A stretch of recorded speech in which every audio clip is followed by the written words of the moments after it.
Hola, soy Sergi Capdevila y esto es la Radio del Corredor.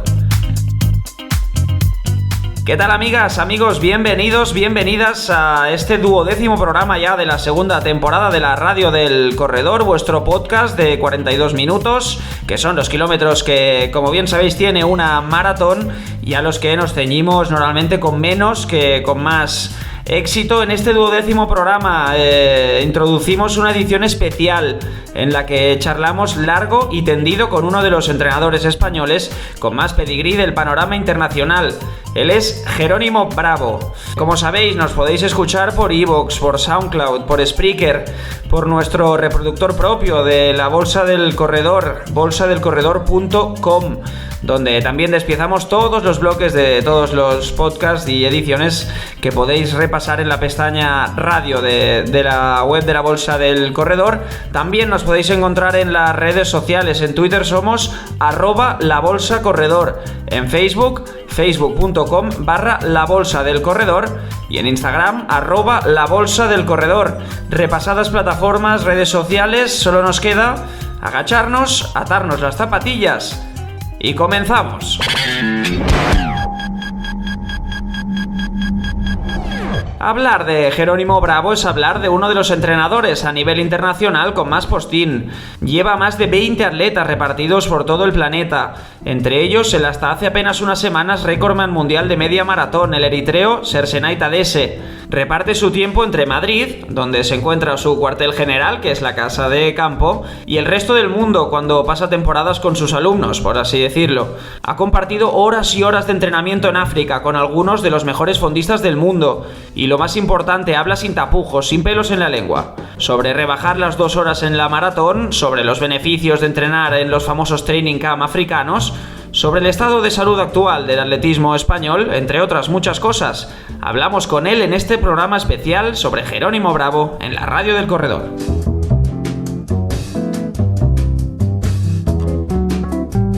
Saludamos a Jerónimo Bravo, bienvenido a la Radio del Corredor, Jerónimo. Hola, buenas tardes, ¿qué tal? Encantado de estar con vosotros. Abel Antón comentó hace unos días aquí en la Radio del Corredor que si Gebrselassie o Bekele se hubieran centrado únicamente en el maratón desde sus inicios, podrían haber llegado antes, a las 2 horas de lo que lo ha hecho Kipchoge. ¿Crees que los atletas africanos han tardado demasiado, Jerónimo, en decidirse o profesionalizarse, entre comillas, por decirlo, de alguna manera en esto del maratón?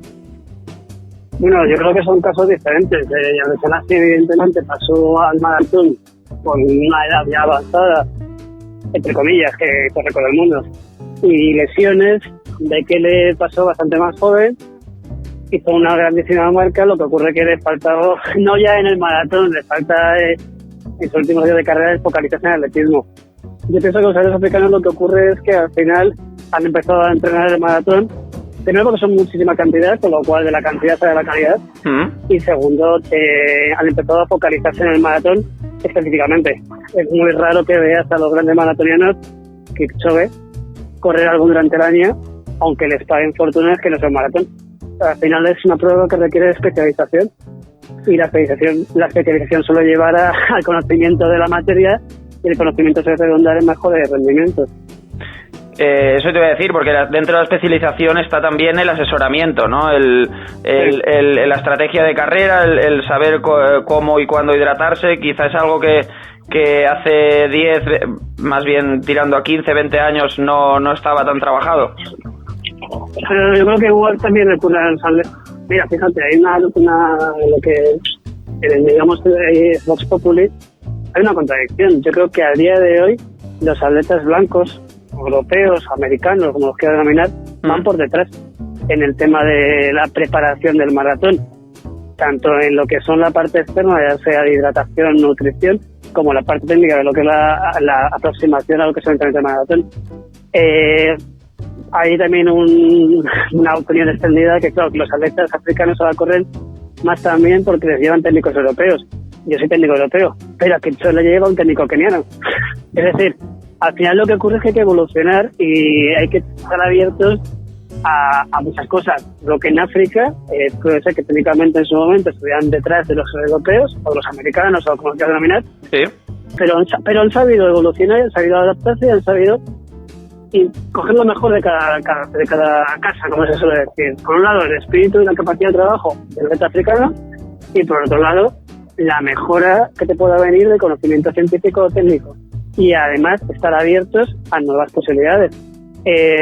Los atletas africanos, fíjate, en sus posibilidades, todos están siguiendo la corriente creada a partir de Breaking Two. Tú ves a los atletas kenianos correr un maratón con malla. Tú ves a los atletas africanos cuidar más la hidratación, hidratarse más, hacer otro tipo de entrenamiento. Tú ves a los atletas europeos que el Breaking Two y lo que implicó a nivel de investigación en el maratón, el que no se ríe o infravalora. No sé de dónde está el desconocimiento, la verdad. Ahora mismo tendría mis dudas. También comentábamos, Jerónimo, con Mark Roach recientemente el auge de atletas profesionales y no profesionales que quieren entrenar una temporada en los training camp de africanos, probar un poco la medicina, entre comillas, y la rutina, por así decirlo, de los recordman, algo que se ha incrementado bastante, además desde el récord de Kipchoge en Berlín. ¿Qué valoración haces de los beneficios que pueda tener entrenar durante un tiempo determinado o indeterminado en estas condiciones? Pues yo creo que hay dos vertientes. Un lado está la vertiente turística, el atleta aficionado que quiere ir a, pues como se llama, de vacaciones a Benidorm, o a un parque temático, y por otro lado está el atleta profesional. Mira, yo he entrenado a atletas españoles de primera fila, no muchos, pero algunos, no super figuras, pero sí atletas internacionales. Ejemplo, Iván Galán. Iván Galán ha sido internacional en diversas ocasiones. Iván Galán estuvo conmigo en el año 2006 entrenando en Eritrea. O sea, no es algo novedoso, es algo que se hacía. ¿Qué ocurre? Primero que tienes que estar dispuesto a vivir como viven ellos, además de donde viven ellos. O sea, no es el ir allí, es ir allí y estar allí.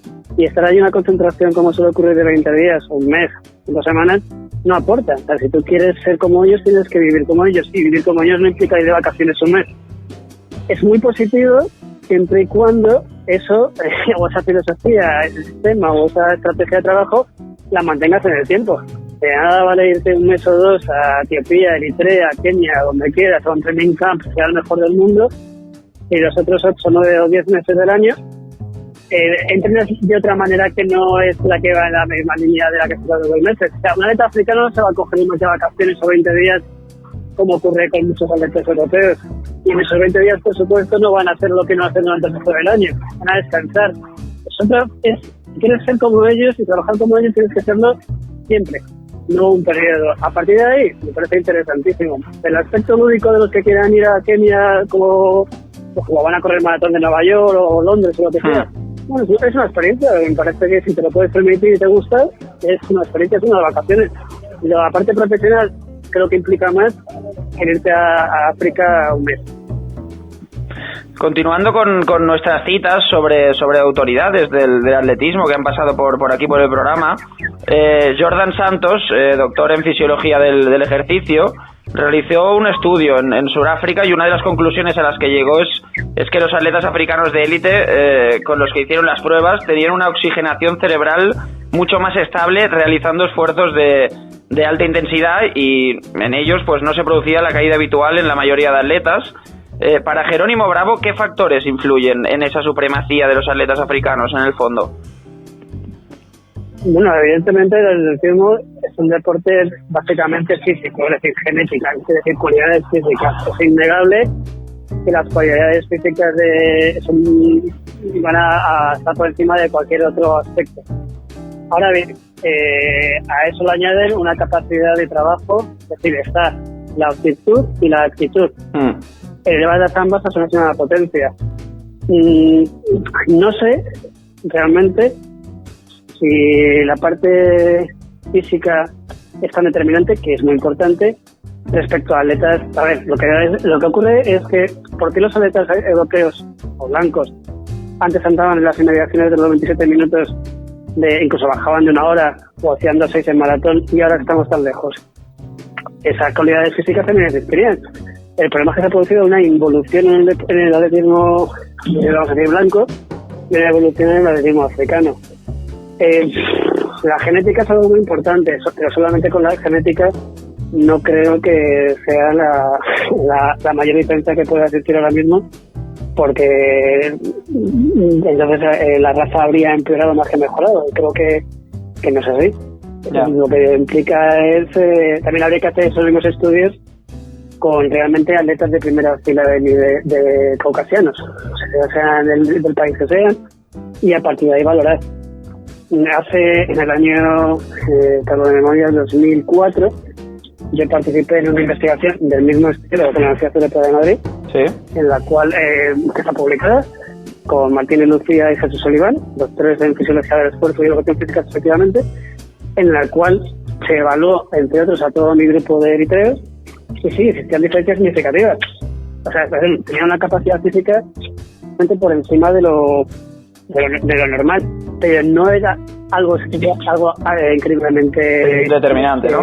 Determinante. Sí, evidentemente no son, tienen una capacidad física que no es la habitual. Lo comparas conmigo, contigo supongo, pero yo creo que a partir de ahí lo que falta también es otro tipo de investigaciones que correlacionen atletas blancos de primera fila con atletas negros de primera fila. ¿Cuentas? No sé si existe, yo de luego lo desconozco.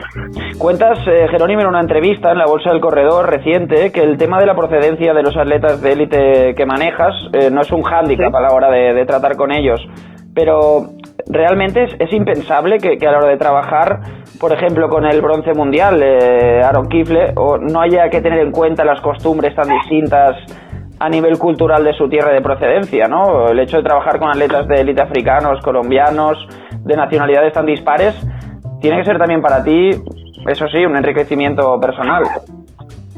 Sí, a ver, evidentemente es enriquecedor conocer diferentes culturas. A ver, yo siempre he sido, pues eso de decir, un culo de mal asiento, pues porque en el año 2000, perdón, en el año 97 yo ya acababa de terminar la carrera, estaba haciendo mis primeros pinitos de como entrenador. Yo estuve en México viendo cómo entrenar a los atletas mexicanos de primera fila de aquel entonces. Posteriormente, yo ya estuve de entrenador ayudante en la Universidad de San Diego, en Estados Unidos, en el año 2000. Es decir, evidentemente yo siempre he tenido inquietud por conocer diferentes realidades del mismo tema, que es el atletismo, cómo afrontarlo según la perspectiva existencial y cultural de cada sujeto. Evidentemente es enriquecedor, pero a la hora de la verdad, en relación a la entrevista que comentas, yo pienso que el ser humano es lo que yo voy a trabajar es su físico, es decir, evidentemente aspectos motivacionales, actitudinales, que no se pueden olvidar, pero la reacción fisiológica de un colombiano es igual que la reacción fisiológica de un eritreo, que de un español o un filipino. Lo que se trata es, y en eso no he encontrado diferencias. La única diferencia que he encontrado ahí sí es la capacidad de trabajo, que a día de hoy es mayor en los atletas africanos que conozco, pero que no significa que sea que no pueda ser igual de buena en un atleta de la nacionalidad que se llame, si realmente tiene las ganas y el ansia, más allá de un periodo concreto, de trabajar en un proyecto a medio y largo plazo. Pero sí, evidentemente cada país tiene sus particularidades, pero que van a afectar en el atletismo, o si fueran ingenieros, o si fueran fontaneros, eso es su manera de vivir. Eso que son cosas diferentes. Uno de tus atletas de más relumbrón es Sersenay Tadese, cuyo récord del mundo de media maratón lo batió recientemente Kiptum en Valencia. De hecho, también en una entrevista que he estado repasando decías que esperabas tú que ese récord fuera batido en un tiempo más o menos a corto plazo. ¿Te sorprendió de todas formas que lo rebasara el keniata sobre el asfalto de la ciudad española?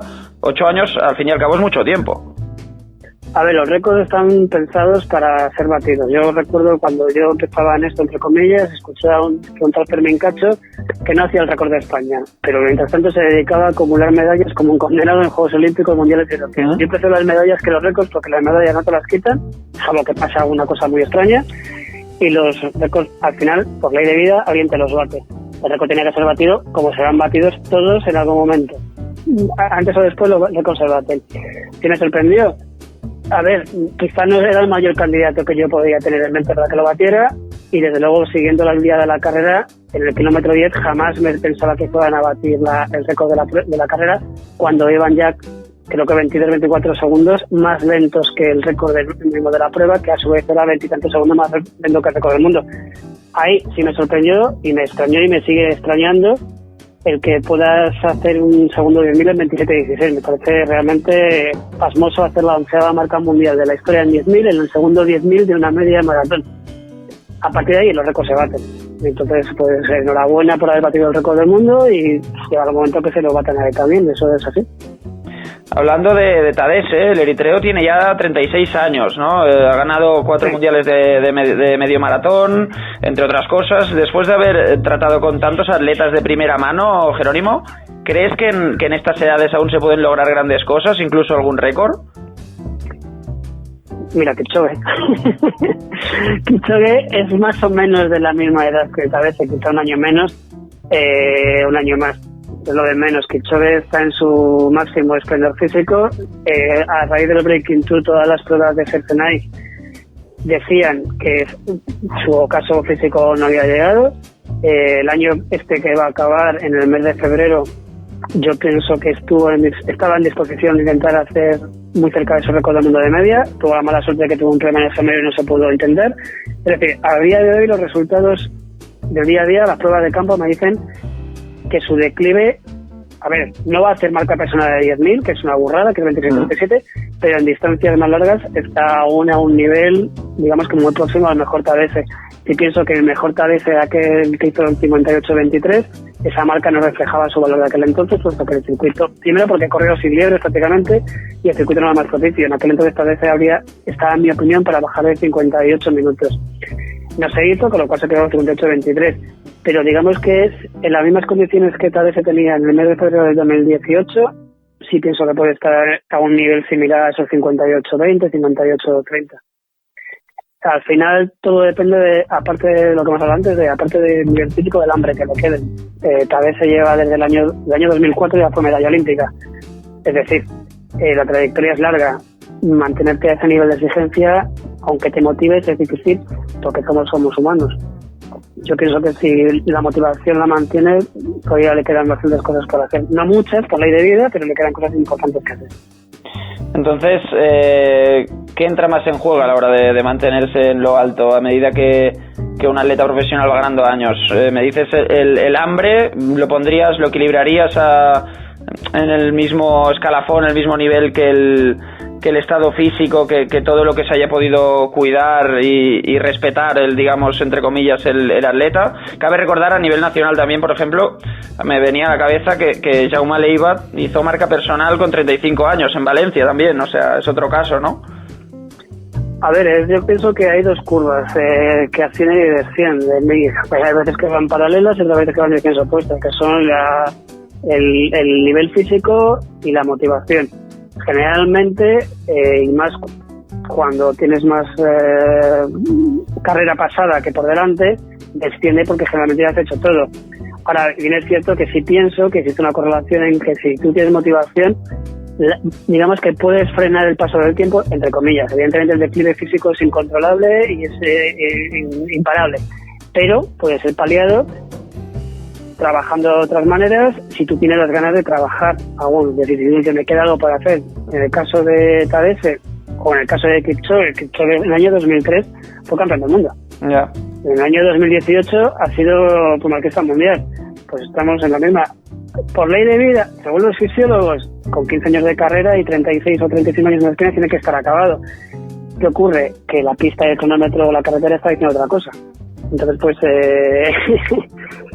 creo que el aspecto aptitudinal puede contrarrestar la bajada de los valores aptitudinales. ¿Hasta dónde? Hasta que ya el carnet de identidad te pongan unos valores muy, muy, muy complicados, desafortunados, claro. ¿Entráis también ahí un poquito más en juego vosotros, los entrenadores, a la hora de ese hambre, de mantener ese espíritu competitivo o de transmitir? Sí, yo pienso que el papel del entrenador de alto nivel es saber leer qué el atleta espera de ti, y de lo que espera de ti, si tú ves que no va en relación a lo que el atleta puede dar o lo que tú esperas, tratar de reconducirlo. Yeah. Es decir, vamos a ver, yo puedo tener un atleta que tiene mucha hambre y no tiene las condiciones físicas y decir, bueno, tengo que intentar reconducirle a lo que realmente podemos llegar. Tengo un atleta que puede tener mucha hambre, que ha sido increíble, pero que ya no va a llegar a ser lo que era. También tienes que hacérselo ver. Y puede darse que cada 2 puntas de flecha esté mirando para arriba y entonces lo que tienes que tratar es de tú llegar a más allá de lo que pueda ser el aspecto físico y la motivación. Es decir, una segunda motivación que venga más allá de la competición que tengas en inmediata, sino el tratar de programarle refuerzos que sean a más medio plazo para que no pueda caer en una curva de desánimo o de motivación. Pero pienso que sí, que el papel del entrenador es en gran medida la de, no sé si la palabra es motivar, pero sí conducir o reconducir hacia la dirección correcta de la cual el trabajo debe llegar a los mejores éxitos posibles, claro. Cambiando un poquito de tercio, muchos corredores populares, ¿no? Están habituados, que están habituados a correr pues 10K, carreras populares y que entrenan en torno a esas distancias, están acostumbrados, ¿no?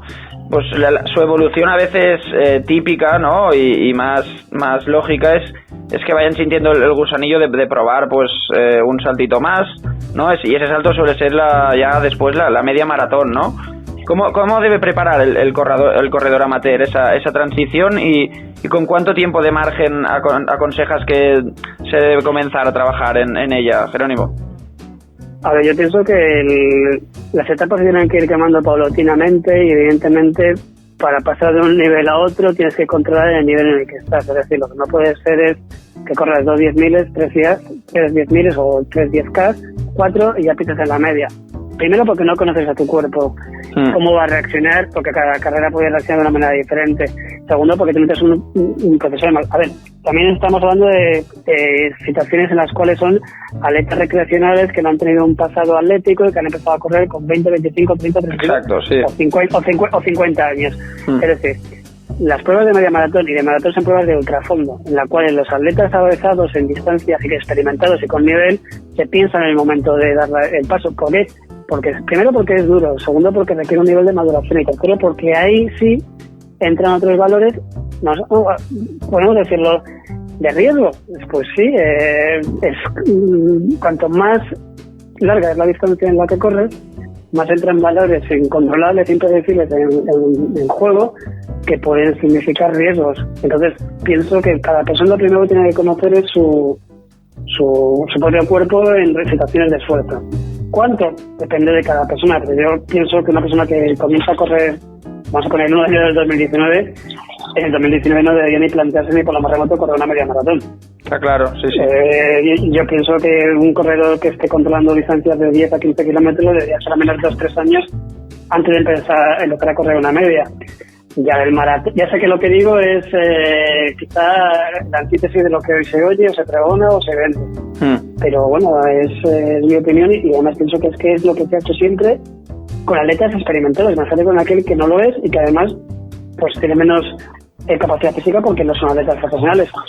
Y de ahí al maratón, pienso que tienes que tener un bagaje deportivo específico en correr de unos 4 o 5 años.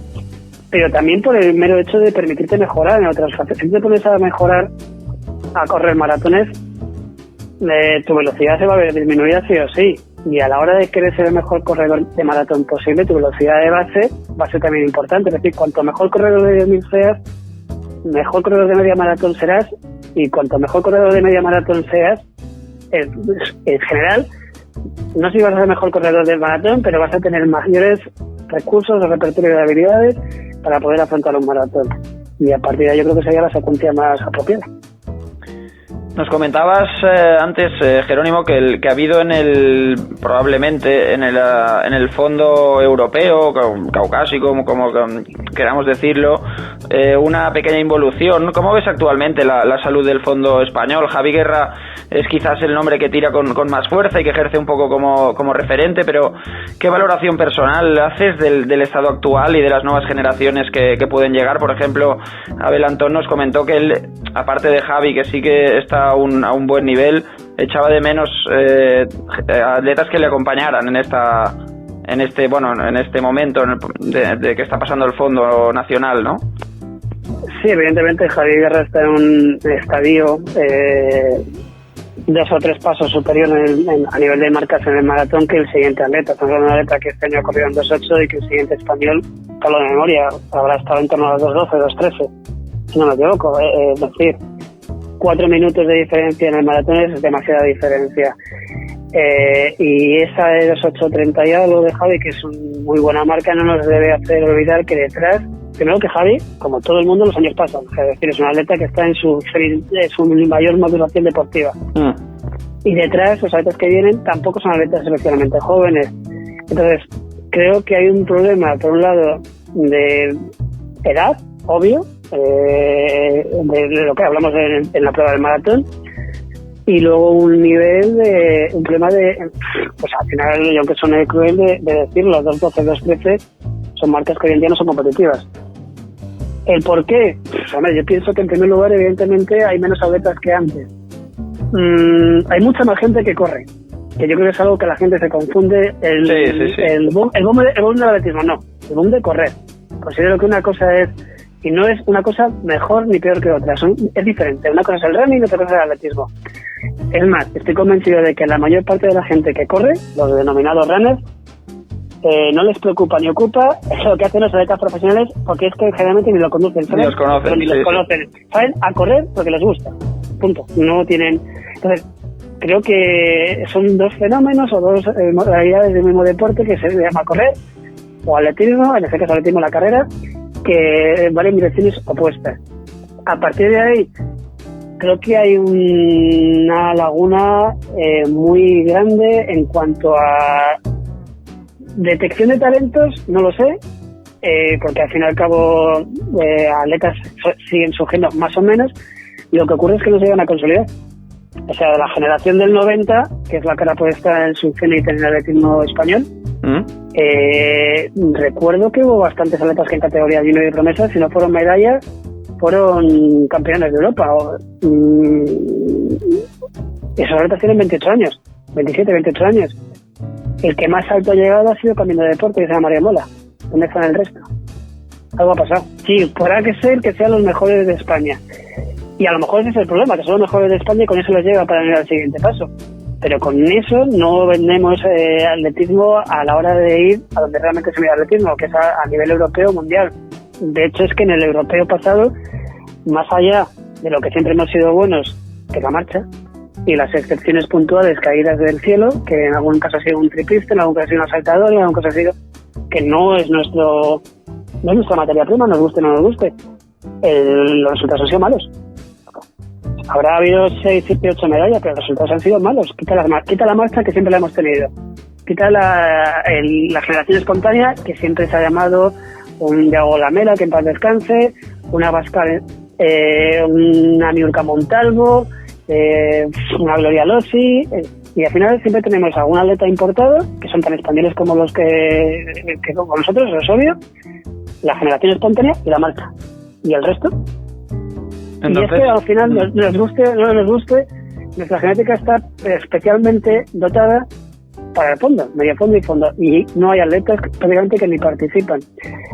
Pues no sé si será un problema del sistema de trabajo, un problema de técnicos, un problema de atletas.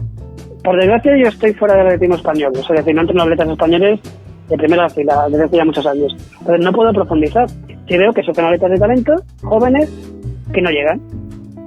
El camino, yo no puedo dar mi opinión más que porque no la desconozco. O sea, podría criticar o podría alabar, y tanto la alabanza como la crítica sería gratuita. Yo veo datos, veo atletas que en 1500, en 5000, en 10.000, en lo que sea, han destacado, y que llegan a los campeonatos de Europa.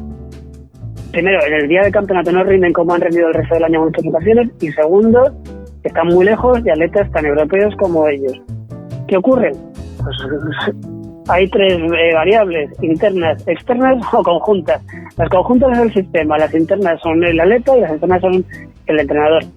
Eso ya tendría que responder cada uno, pero evidentemente hay una crisis preocupante. O sea, quiera vestir de que estamos en la época dorada o en el resurgir. No es cierto en mi opinión, y mi opinión no está basada más que en resultados. Por último, Jerónimo, me gustaría preguntarte por el futuro. ¿Qué escenario crees que puede haber dentro de 10 años en el atletismo mundial? ¿Se habrá bajado de las 2 horas en maratón?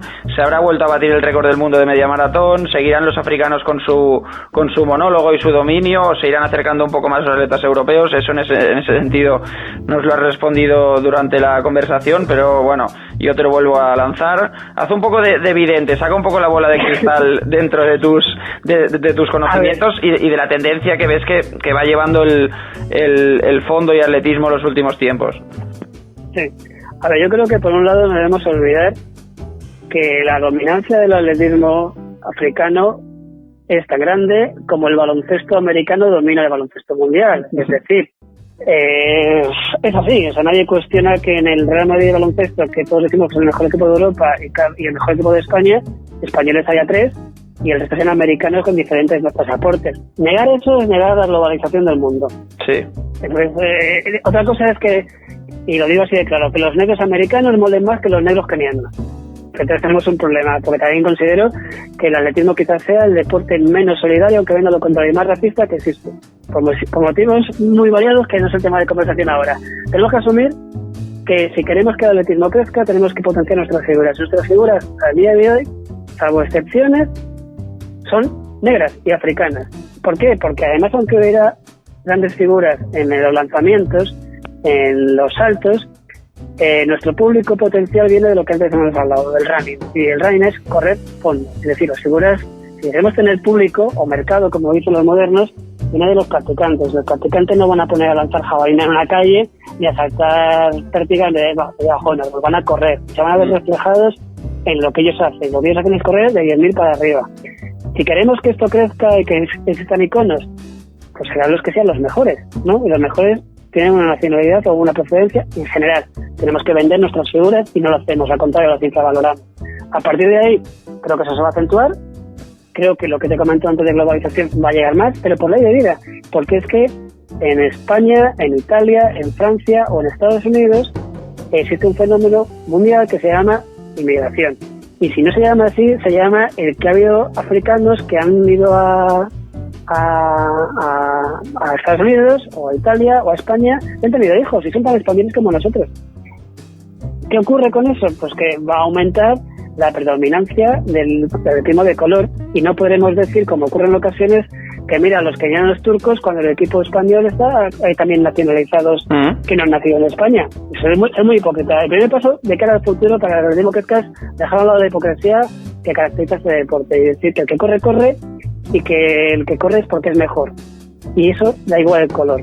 Y que el fenómeno de la migración y de los países que tienen atletas de la procedencia ocurre en España y los españoles son tan africanos de procedencia como los turcos son de Kenia o los suecos de Eritrea, que ha habido varios. Y creo que eso nadie lo puede discutir. El resto pues no nos va a hacer ningún favor. A partir de ahí los récords se batirán, todos los récords se van a batir. Yo creo que según la experiencia del Breaking 2, las 2 horas es viable, en condiciones perfectas, pero como todos los récords del mundo tienen que ser en condiciones perfectas. Claro. Yo me creí escuchando que el récord de Bob Beamon en México fue porque se creó unas condiciones meteorológicas con una presión especial, porque antes había una tormenta y no sé qué. ¿Eso es laboratorio o es condiciones perfectas? ¿Sí? ¿Alguien ha batido un récord del mundo en condiciones que no sean las perfectas? No se me ocurre, sería extraño, ¿que sí? Yo no lo conozco, por si alguien lo conoce, por favor que me lo diga. Los récords se van a batir, las 2 horas van a llegar, antes o después. El récord de Kipton se batirá, los récords de Haile Selassie que se batirán, y así con todo. Porque es ley de vida y porque es la evolución humana. Antes la estatura media en España, en la época de mi padre, sería 1,68 y ahora es 1,75. Y no hemos hecho nada, es la mejora. A partir de eso, es esperar y trabajar. Que los atletas, como he dicho antes, caucasianos, queremos estar más cerca de las mejores marcas mundiales. Talento y trabajo. Y los pocos talentos, si es que hay menos que antes, habrá que buscar la manera de pulirlos mejor y que no se queden por el camino. Yo creo que la raza es un factor determinante en muchas ocasiones, pero el trabajo lo es más. Y cuando haya un atleta blanco de talento que trabaje igual que trabajan los atletas negros de talento, pero todos los días del año, a lo mejor las distancias son más cortas. Jerónimo, ¿te he respondido la pregunta o me iba por la segunda? Perfectamente. Además, lo que esperaba era una valoración totalmente, subjetiva / objetiva, pero creo que nos has iluminado bastante. Y bueno, con esta respuesta damos por zanjada la conversación. Nos ha encantado compartir estos minutos contigo, Jerónimo, y bueno, te agradecemos que hayas hablado con esta claridad. Y ver, gracias a vosotros.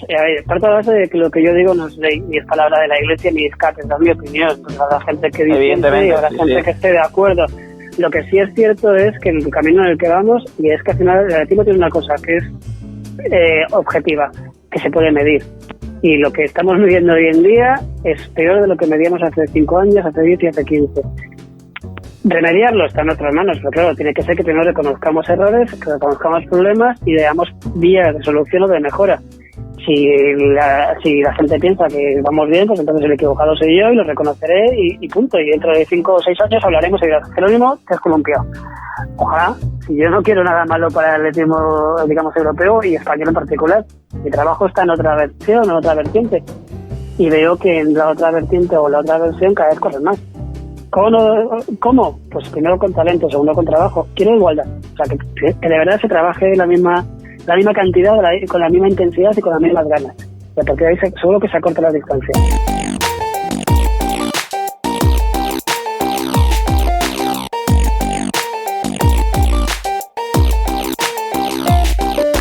Y termina aquí el programa, una 12ª edición de la segunda temporada de la Radio del Corredor, centrada en la figura de uno de nuestros entrenadores más internacionales. Como se dice vulgarmente, Bravo ha pegado tiros en muchas plazas, y países evidentemente, y habla con una enorme clarividencia de la actualidad de un mundo, el del atletismo, que quizás se nos dibuja un tanto diferente de lo que tenemos entendido, o nos hacen entender. Para finalizar, ahí va nuestra habitual despedida en forma de arenga. Es del pensador Christian Larsson y está dedicada a los que, como Jerónimo Bravo, son capaces de traspasar cualquier tipo de frontera para crecer y para que su pasión llegue hasta cotas inimaginables. Cree en ti mismo y todo lo que eres. Reconoce que hay algo dentro de ti que es más grande que cualquier obstáculo.